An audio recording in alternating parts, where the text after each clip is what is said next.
नमस्कार, आप देख रहे हैं झारखंड सवेरा यूट्यूब न्यूज चैनल। गढ़वा जिला मुख्यालय में स्थित आदिशक्ति मां गढ़देवी मंदिर के मुख्य द्वार, जिसे तोरण द्वार के नाम से जाना जाता है, के लोकार्पण का अवसर जिले के इतिहास में एक महत्वपूर्ण और भव्य आयोजन के रूप में दर्ज हो गया। इस ऐतिहासिक मौके पर शुक्रवार की संध्या को एक विशेष गंगा आरती का आयोजन किया गया, जिसकी अगुवाई गढ़वा विधायक सह झारखंड सरकार के पेयजल एवं स्वच्छता मंत्री मिथिलेश कुमार ठाकुर ने की। ये गंगा आरती कार्यक्रम अत्यंत भव्यता और विधि विधान के साथ संपन्न हुआ, जिसमें विशेष रूप से काशी से आए विद्वान पंडितों ने पारंपरिक शास्त्रीय तरीकों से आरती की प्रस्तुति दी। इन विद्वानों ने अपने ज्ञान और अनुभव के आधार पर संपूर्ण आरती को अत्यंत मनमोहक और दिव्य बनाया। आरती के दौरान शंखनाद, घंटे, घड़ियाल और मंत्रोच्चारण की ध्वनियां वातावरण में गूंज उठी, जिसने पूरे माहौल को पवित्र और आध्यात्मिक बना दिया। इस आयोजन ने लोगों को मां गढ़देवी की शक्ति और महिमा का आभास कराया। इस आरती का आयोजन मंदिर के नवनिर्मित तोरण द्वार के समीप किया गया, जो स्वयं एक वास्तुकला का अद्वितीय उदाहरण है। ये द्वार स्थानीय शिल्पकारों की कला और मेहनत का प्रतीक है और इसका उद्घाटन गढ़वा जिले के लिए गर्व का विषय बन गया। मंत्री श्री मिथिलेश कुमार ठाकुर ने अपने पूरे परिवार के साथ इस आरती में भाग लिया। उन्होंने विधिवत पूजा अर्चना कर गंगा आरती की शुरुआत की। मंत्री के परिवार के साथ इस धार्मिक अनुष्ठान में भाग लेने से इस आयोजन का महत्व और भी बढ़ गया।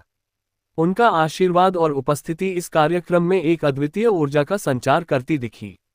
आरती में शामिल होने वाले श्रद्धालु न केवल गढ़वा से, बल्कि आसपास के क्षेत्रों से भी बड़ी संख्या में आए थे। स्थानीय निवासियों के साथ साथ मंदिर निर्माण समिति के पदाधिकारी, सदस्य और नगर के गणमान्य लोग भी इस पवित्र आयोजन में सम्मिलित हुए।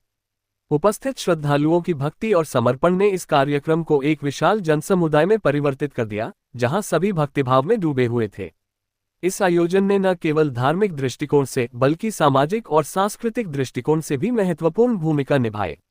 ये कार्यक्रम गढ़वा के लिए एकजुटता और सामुदायिक भावना को बढ़ावा देने वाला साबित हुआ। इस आयोजन ने एकता, सद्भाव और धार्मिक सहिष्णुता के मूल्यों को प्रकट किया, जो इस क्षेत्र की विशेषता है।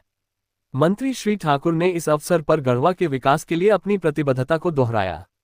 उन्होंने कहा कि ऐसे आयोजन न केवल हमारी सांस्कृतिक धरोहर को सहेजने में महत्वपूर्ण होते हैं, बल्कि यह आने वाली पीढ़ियों को हमारे समृद्ध इतिहास और परंपराओं से जोड़ने का भी काम करते हैं। उन्होंने गढ़वा जिले के लोगों के साथ मिलकर इसके विकास और प्रगति के लिए निरंतर प्रयास करने की बात कही।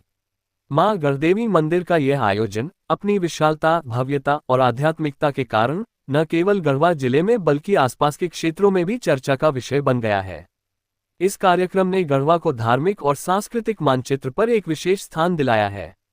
इस आयोजन के सफल समापन ने सभी उपस्थित लोगों के दिलों में एक अमिट छाप छोड़ी और ये दिन गढ़वा के इतिहास में स्वर्णिम अक्षरों में लिखा जाएगा।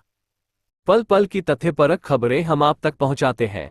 खबरों का ताज़ा अपडेट पाने के लिए चैनल को सब्सक्राइब करें, ताकि हम पूरे उत्साह के साथ खबरों को आप तक पहुंचाते रहें। आप देखते रहें झारखंड सवेरा यूट्यूब न्यूज चैनल।